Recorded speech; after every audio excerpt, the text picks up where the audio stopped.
prêt à transcender son propre ego, à sublimer son orgueil si l'adversaire d'hier. Siège Assemblée provinciale ya Okatanga, bâtiment du 30 juin. Après hommage, Babsout la cérémonie église catholique, cérémonie ya Bobsek qui a fait Antoine Gabriel Kungwa Kumanza et Sili Sikasikoyo.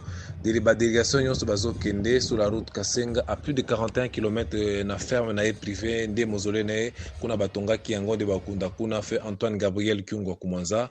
Lubumbashi pour navio Afrique Narval Mabila.